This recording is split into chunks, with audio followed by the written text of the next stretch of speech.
Welcome to Shareholder Primacy from Free Float Media, a podcast about activist investing, securities law, and all the ways the financial and legal worlds intersect and collide in real life. After a couple weeks away to take care of some stuff, Ann Lipton and I have returned. Ann is a law professor at the University of Colorado, as we all know. She teaches and researches securities and business law. She looks after the legal end of our little podcast here. And that's Mike Levin, an activist investor who lives and works in Chicago. He covers the financial side of our podcast. So it's been a bit, been a minute, as they say. It has. Couple of weeks. How's it going? Are you all wrapped up? All the grades are in? All the students have submitted their evaluations? And yeah, all the grades. Yes, they have. All the grades are in. So now it's just the research that one normally does over the summer. Right. Just writing. And is there any conferences over the summer? Not really, right? Not that I'm going to, no. But so I just am going to stay here and try to get work done. Get your papers done. Cool. Yeah. And what are you up to? Well, I spent the last 2 weeks trying to put in my order for my SpaceX shares. Did you? No, not really. Though, and we'll talk about this at some point. That's my sign that I've been kidnapped. Yeah, no. And out of body experience, no. Though you wrote something, and we'll have to return to this, that because I'm a Tesla shareholder, I think I'm going to become a SpaceX shareholder. Yeah, well, I mean, I'm not predicting whether or not SpaceX is going to acquire Tesla. Everyone seems to say they will. Reuters was reporting that Musk has talked about it internally. Yeah. But it's possible that getting SpaceX just means buying Tesla at this point. I don't know. Right. And we talked about how SpaceX has a peculiar, one of many parts of its share structure that seems targeted at setting aside shares to acquire Tesla. But who knows? So anyway, otherwise I've been working on activist stuff and kind of wrapping up the, as we say, proxy season, and thinking of new proxy, new activist situations to unleash in the coming months, because this is actually there's no. We've talked about this. It continues to be busy. I'll take a few weeks off a little later in the summer to kind of chill out, but. We're planning and thinking and looking forward and trying to figure out what's next. So yeah.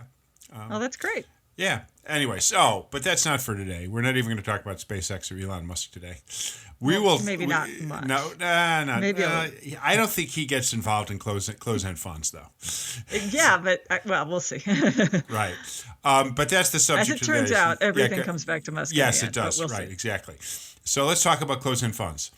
And the motivating factor, the proximate cause, as we say, is a long-awaited and not, I think, entirely surprising decision that affects closed-end funds and activist investors that try to compel change at closed-end funds from, of all places, the U.S. Supreme Court. Yes. So we'll talk about the case, which is interesting in many ways. And there's some important implications for it. But we're going to begin first with some stuff about kind of closed-end funds a little more generally. Because it's a lesser-known kind of corner of both the investing world and the activist world. So a little bit of discussion about kind of who they are and sort of set some context, I think. That would be, would you like that? Let's do that. Let's do that. And once again, I'll just mention we have this mailbag. We have an email address. We get emails. We respond. We read them. We read them. We read them. We read them even. We got a couple last week. Who knows? Our email address is shareholderprimacy@freefloat.llc. Excellent. Well, yeah, just keep on letting us know what you want to hear from us. So the Supreme Court decided this case, FS Credit Opportunities versus Saba Capital. And I'll just remind everyone, we talked about this case once before, pretty much exactly a year ago. On our June 11th. We did. On our June 11th. Okay. 2025 show, June 11th, 2025. But when we did, because we were talking about activists, like what companies do to mess with activists. And so we were talking about some of the fights it was having.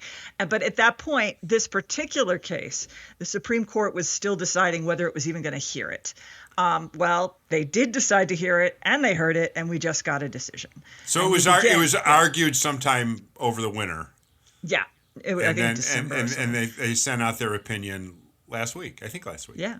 Yeah. All Yeah. right. It was last Thursday. So this is a case about closed-end funds. So first we have to explain what a closed-end fund actually Right. is. Yeah. Yes. Let me do that for a sec. Some folks who are listening here know this, but there's probably a bunch who don't. And they're investment funds. They're not like operating companies. Okay, it's big pots of money that get invested in different ways, and there's a whole different part of the law that apply to them. We'll talk about that in a little while. I like to think of them. The analogy is basically to a publicly traded mutual fund, and it's not a mutual fund family, a mutual fund company. It's the actual fund itself, as Right. if it were publicly traded. So you can buy and sell shares in the individual fund entity. All right. So they have tickers. They're on the exchanges. Yeah. They have a share price. But what you're buying and selling, if you're in there, is just your share of the assets, of the financial assets Right. in that particular fund. And I'll just go ahead. say really quickly, this differs from an open-end mutual fund where you buy and sell shares from the fund. Like you buy and sell shares, but you buy them from the fund. These trade. Right. So when you buy and sell shares, you're not buying from the fund. You're buying from another investor. Right. It's just like with any other publicly traded listing. Right. But they're a little different from ETFs, which also trade on an exchange, but they operate a little differently. So they're its own thing. Yeah, and they're in that sense, because they're publicly traded pools of assets, they're a little alike. But the whole management of them starts to differ in some interesting ways, which will become a feature of our discussion here. It's not a very big sector. It's not. It's like it's mostly retail. You're right. It's all retail. Yeah, right. It's like 200. I looked it up this morning. There's 250 million or billion with a B, an AUM in the U.S. kind of today. The biggest one of these is about $3 billion. So they're not, speaking of Musk, the whole sector market cap is approximately an eighth of the market cap of SpaceX.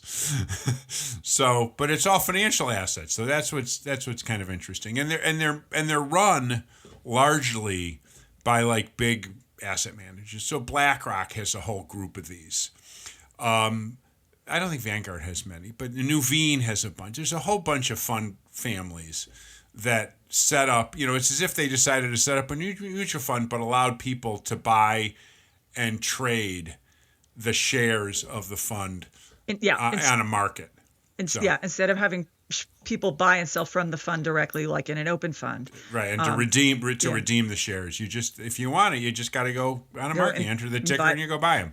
Right. So the price is set by the market, which is once again, it's different from ETFs, so the price is set by the market, and this is why they're an activist. They're activists. Right. Well, I'm glad you brought that up, because the price, again, is a market clearing price, and you could, I suppose you could find them that trade exactly at the value of the assets. Which is minus fees. They should, right? Like in an efficient world, they should trade at exactly the price of the assets minus fees. Minus the fees. And the fees, of course, are for the management company to hire their people and to do compliance and to, do a little bit of marketing and so forth. A few of these do trade at a premium. People actually pay more than the value of the assets to, Yeah, because sometimes they get like hot private companies, right? Like there was one. Yeah. Most of the time they trade at a discount. And this is a knock on, mutual funds everywhere and these kind of funds, is that, why would you need to go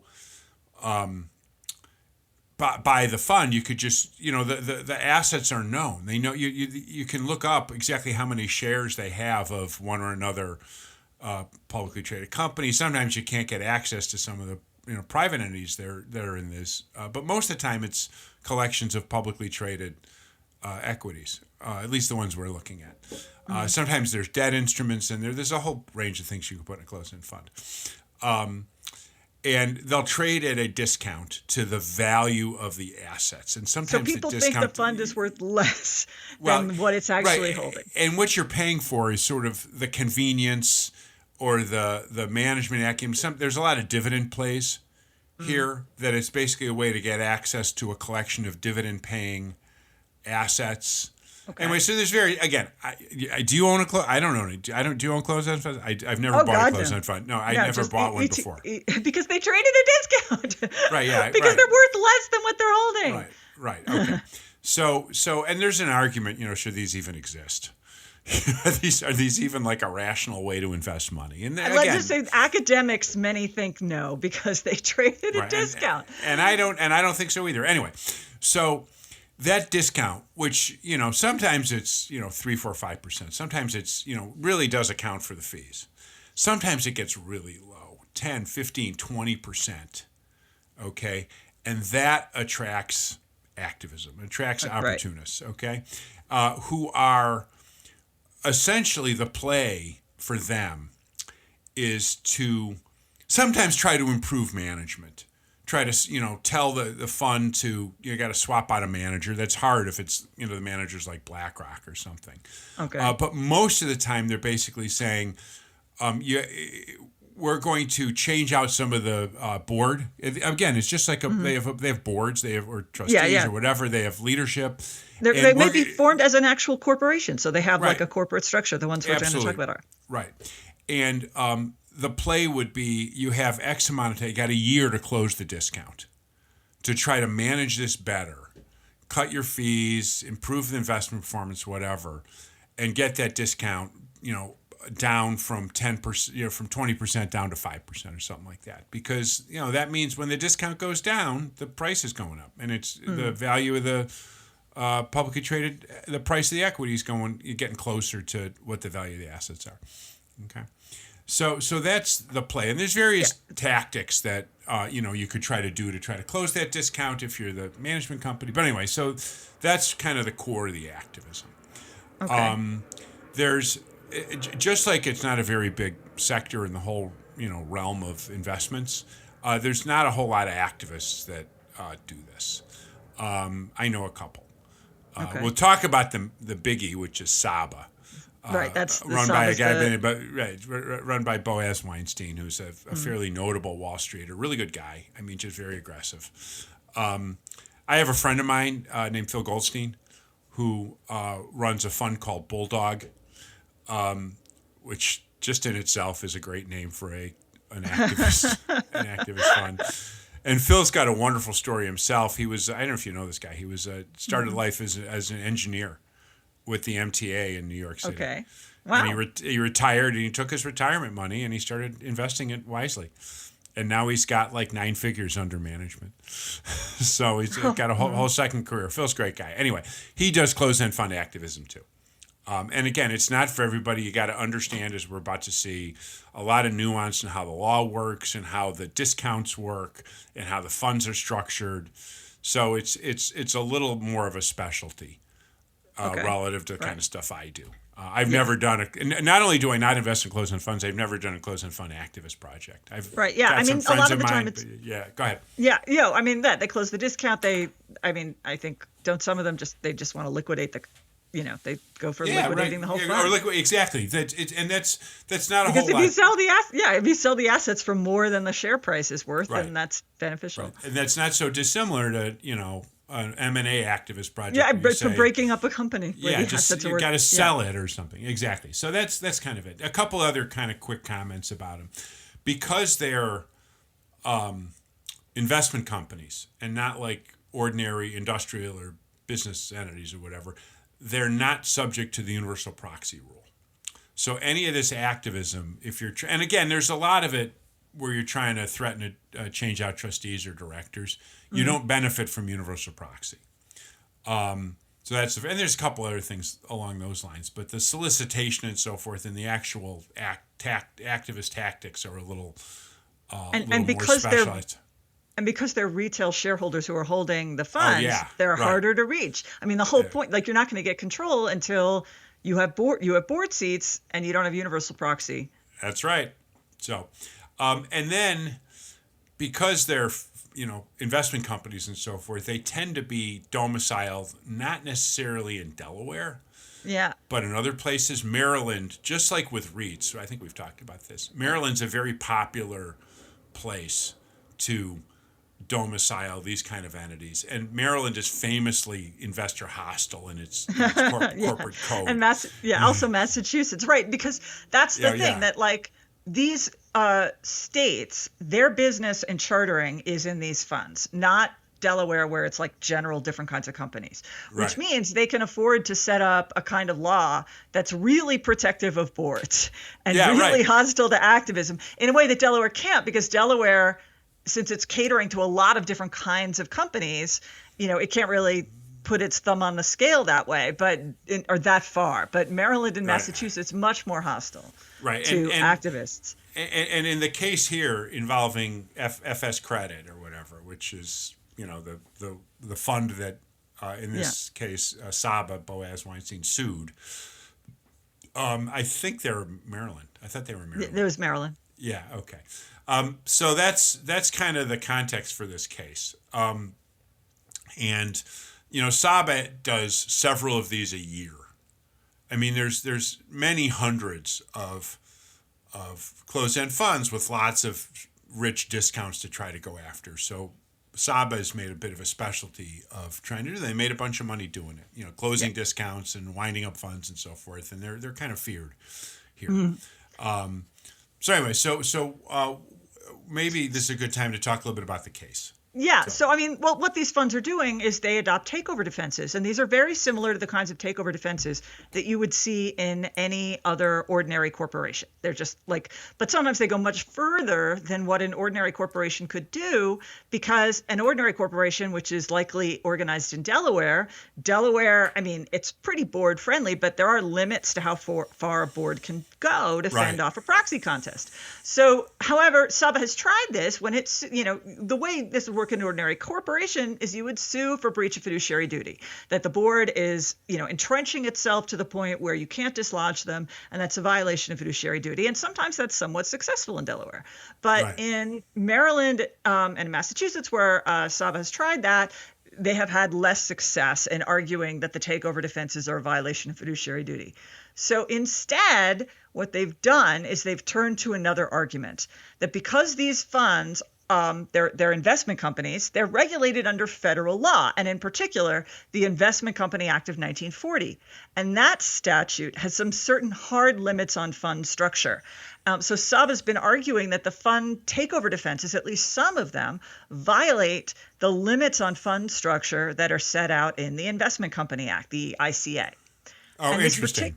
Okay, so let me make sure I get this.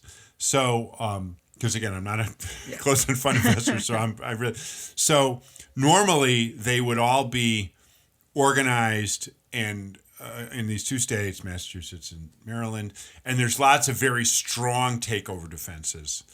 And Saba, instead of trying to challenge those defenses, because clearly, it has, not going to, they're not going to, go away. Yeah. So his tactic was to try to enforce or try to get change by enforcing provisions of the federal law, the ICA. Exactly, because federal law has some hard limits on what you can do with an investment company that don't exist for ordinary corporations. Okay. And what do those involve? Go ahead. Well, in this particular, there are a couple of different limits, but because basically, they investment companies regulated under federal law have a lot more hard limits on how each share has to be equivalent to other shares.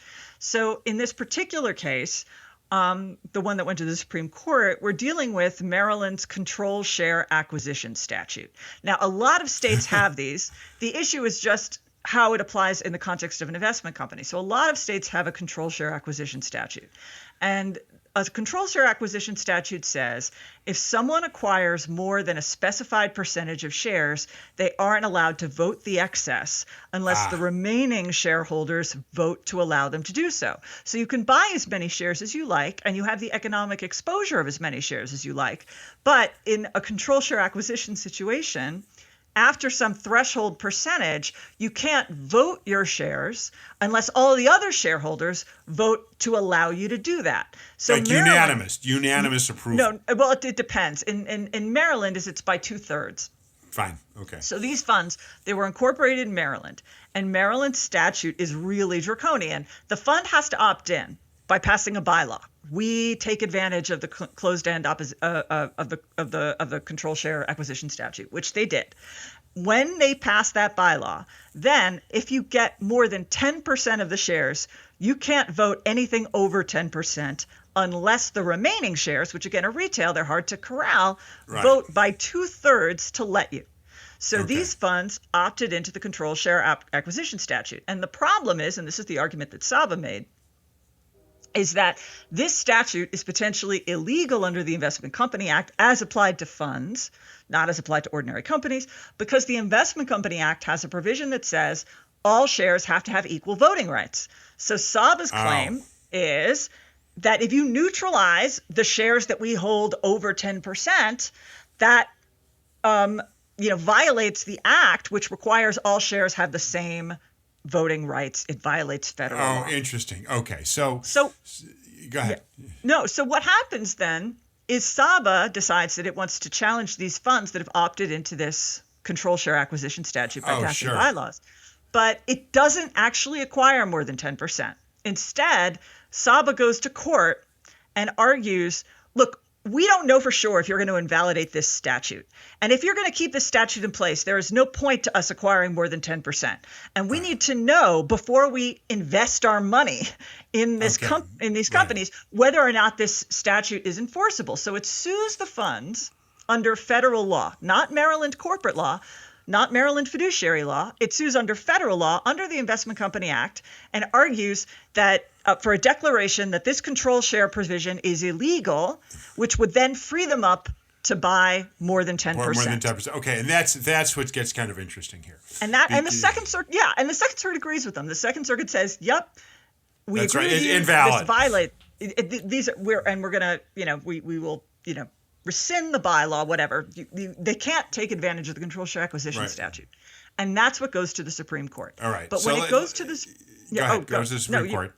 Okay, so I just want to backtrack in a sec. Yeah. So because this is really interesting, because these are publicly traded, it may take a while, but Saba or anybody can accumulate shares. Well, except some funds have done poison pills and other things. Oh, whatever, right? But you can go buy, and if you wanted to go buy, if Saba wanted to buy 10, 15, 16%, you just got to bid. Yeah, you just got to buy them, but it doesn't want to do. Right, but it didn't want to do that unless they knew they could vote all 15, let's say it's 15%. Okay.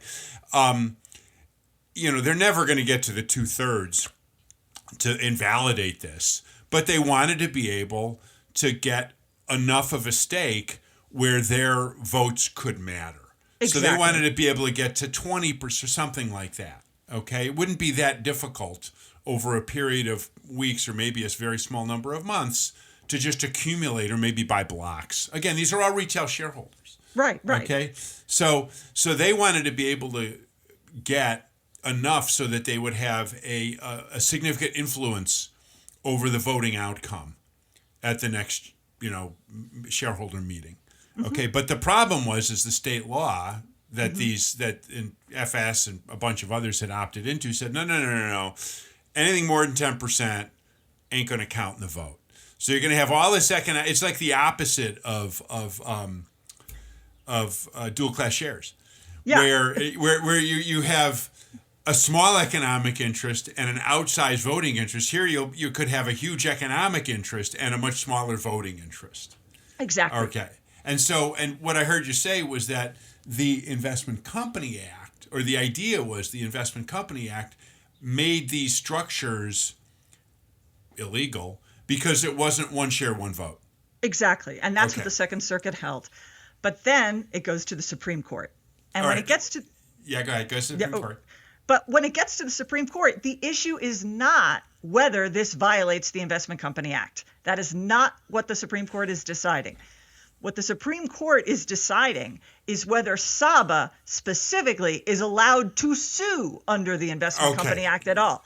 Like, whether it's illegal under the Investment Company Act is a completely separate question. It's not on the table. The only question is whether Saba is allowed to file a complaint that says, you violated the Investment Company Act and I want you to rescind your bylaw. All right, let's take a look at that in a minute after a quick break here. Absolutely. All right, here at Shareholder Primacy. Shareholder Primacy is brought to you by FreeFlowAnalytics.com, the only free database of corporate directors, their influence, and their performance. If you own a stock or retirement plan, go to freeflowanalytics.com and look up which of your elected directors are performing well and which aren't. Use your vote in the alternative democracy and get your data at freeflowanalytics.com. Now, back to the show. Welcome back to Shareholder Primacy. I'm Ann Lipton here with Mike Levin, and we're looking at this case, FS Credit Opportunities versus Saba Capital, that the Supreme Court just decided. Right, and it was at the Supreme Court on appeal after Saba prevailed in at appellate court, probably district and appellate, the whole process. And they did in the appeals court. Did they win on the merits? Yeah. Of whether so the appeals court said absolutely the Investment Company Act supersedes these terms of the Investment Company Act made illegal the Maryland statute that allows them to limit your voting power to 10%, no matter whether you own 20 or 30 or 80% of the shares. That's exactly that is illegal and wrong and is contradicted by federal statute. Yes. Great. But it goes. And then they went to the Supreme Court, and what they argued. Well, the Supreme Court once again is not deciding if this violates the Investment Company Act.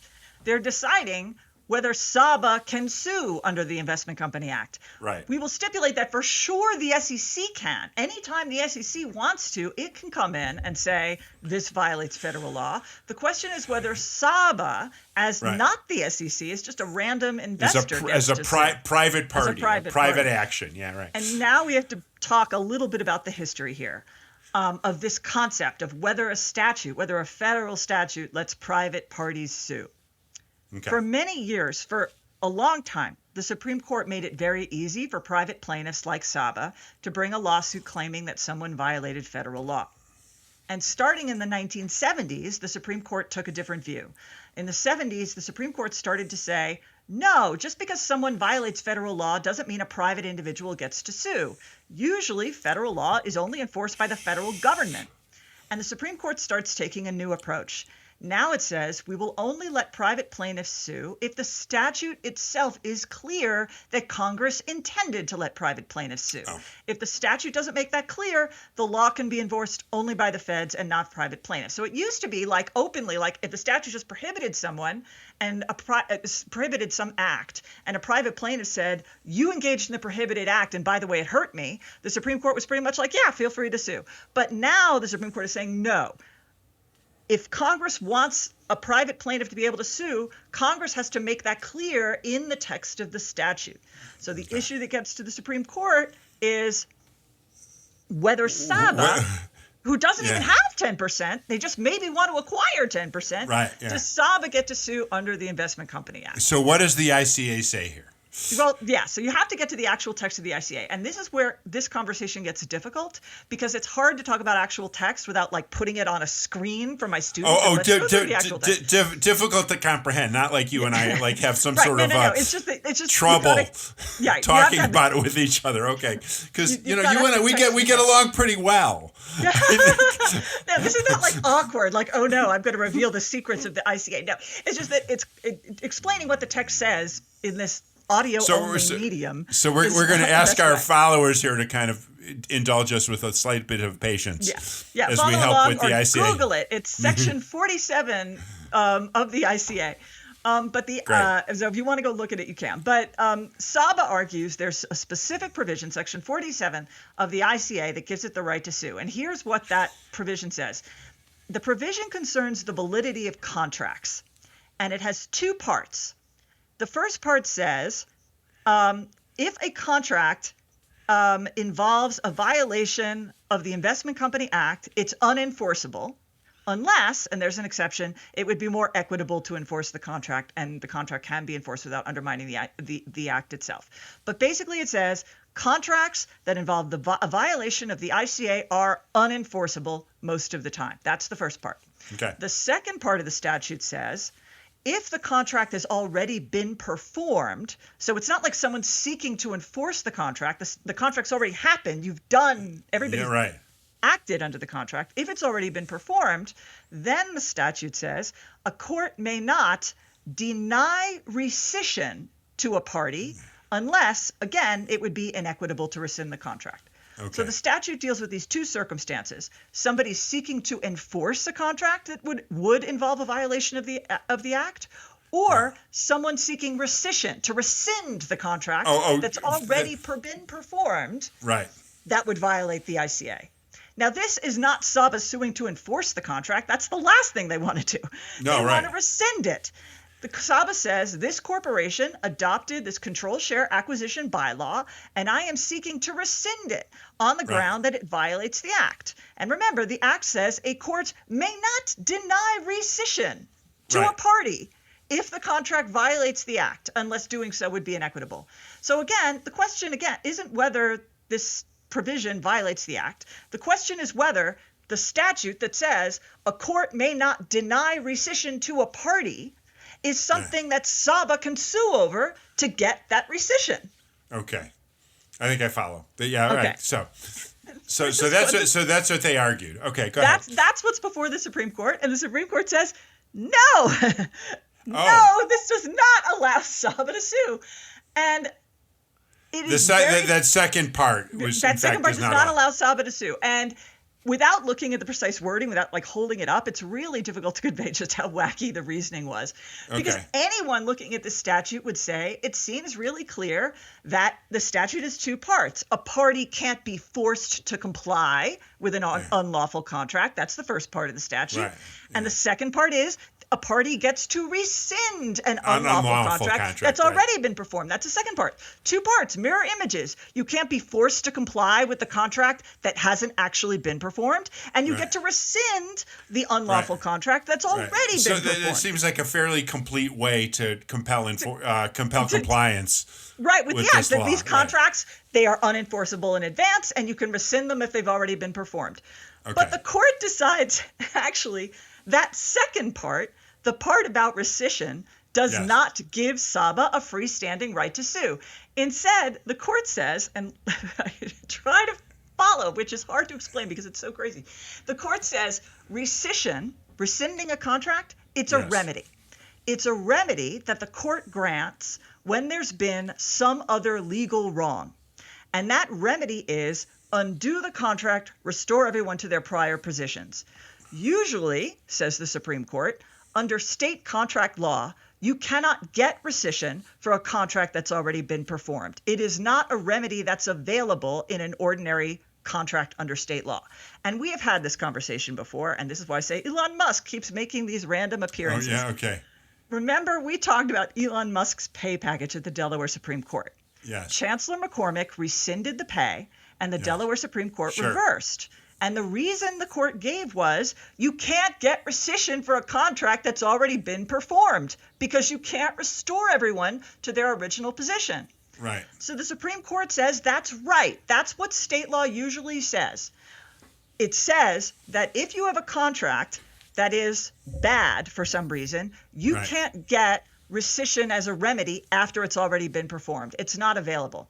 So what the Investment Company Act does, it says if there's a contract that's been performed and a party finds some other basis to sue over it, then federal law steps in and says, I'm adding rescission to the possible remedies because this contract also violates the Investment Company Act. Okay.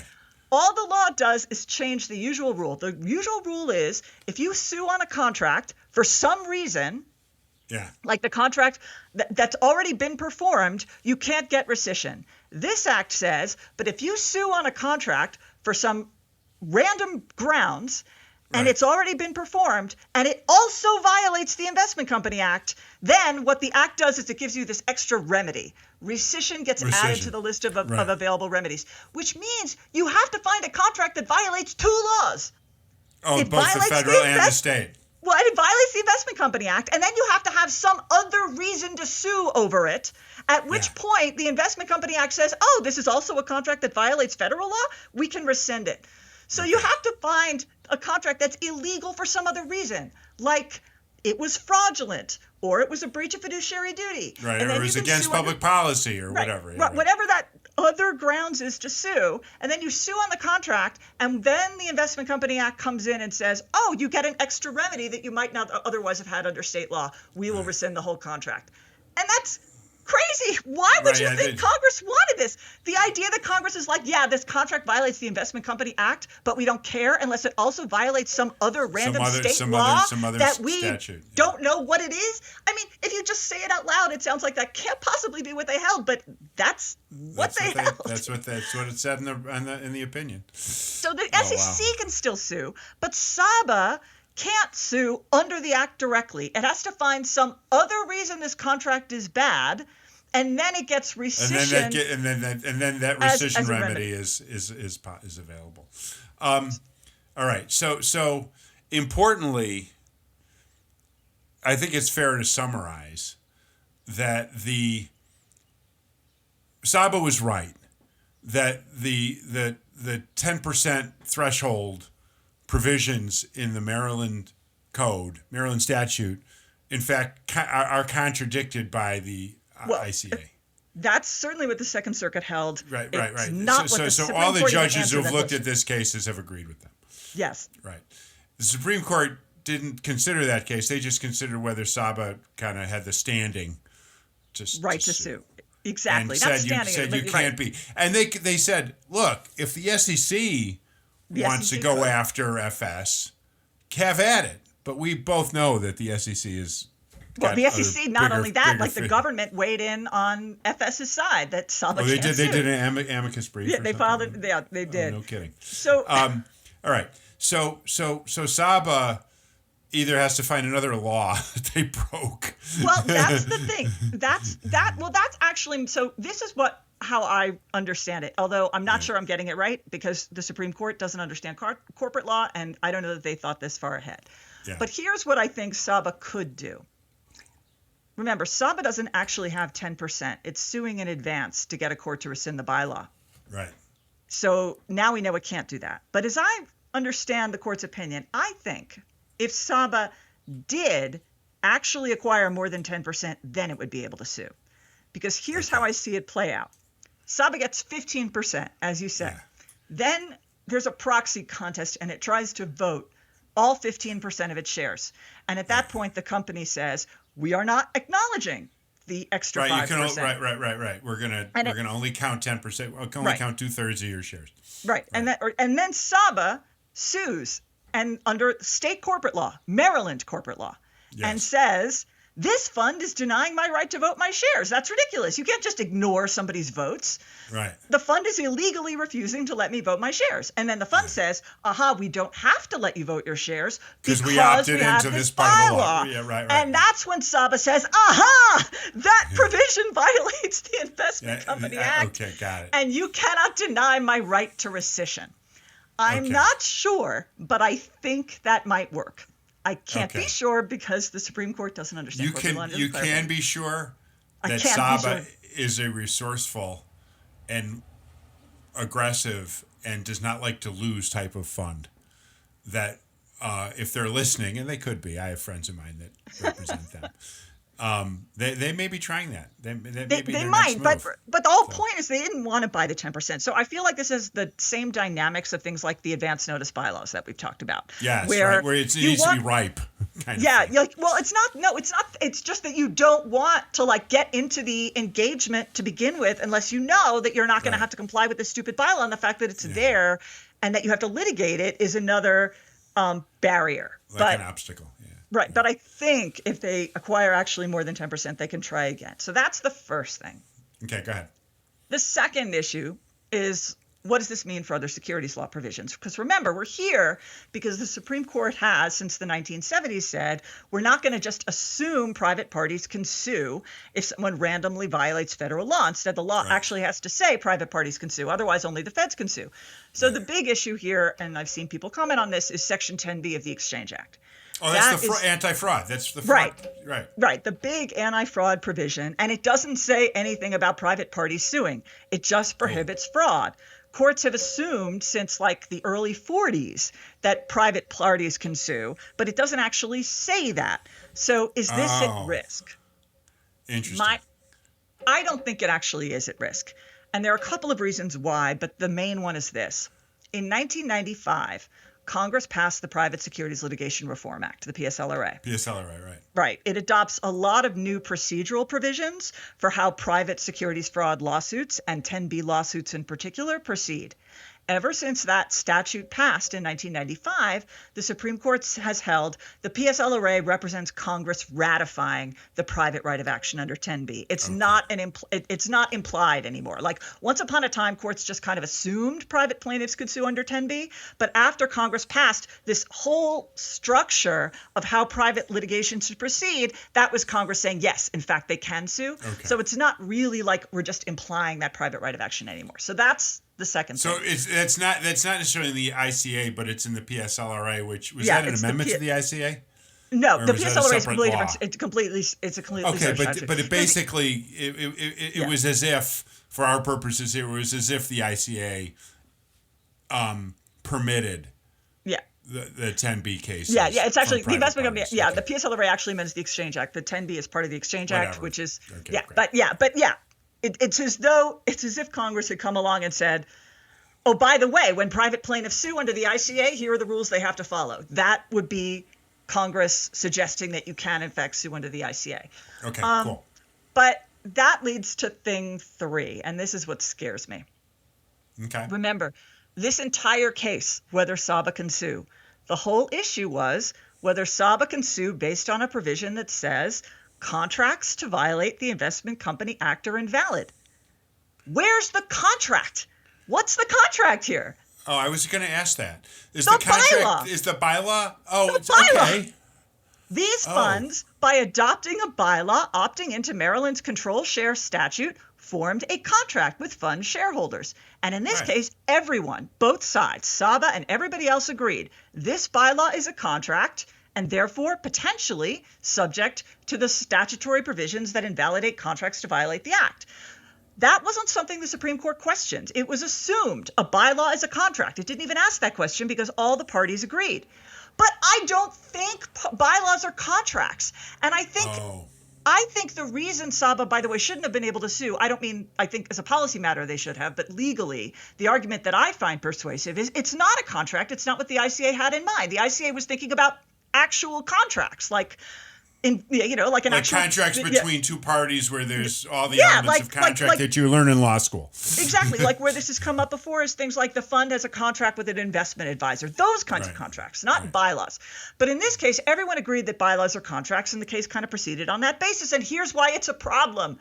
SpaceX, because we can never get away from Elon Musk, SpaceX just went public with a bylaw that says all shareholders have to arbitrate federal securities claims.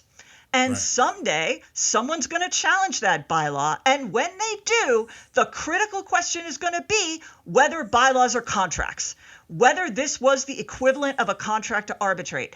And what's been happening, and I've been tearing my hair over this for several years now, is courts are just assuming bylaws are contracts without really asking about whether they actually are. We're looking into the element of contract, exactly what creates a contract. Right. And that's what the Supreme Court did here. So one day when the SpaceX bylaws get challenged, for sure, plaintiffs are going to say under the federal. You're right. Yeah, okay. The bylaws get challenged, and they say, and the shareholders are going to say, this is not really a contract to arbitrate, and therefore it's not binding. And the plaintiffs are going to say bylaws are not contracts, and SpaceX is going to say, didn't you read the Saba case? And at that point, the plaintiffs are going to say, but the Supreme Court didn't ask about whether bylaws are contracts in that case. They just assumed they were.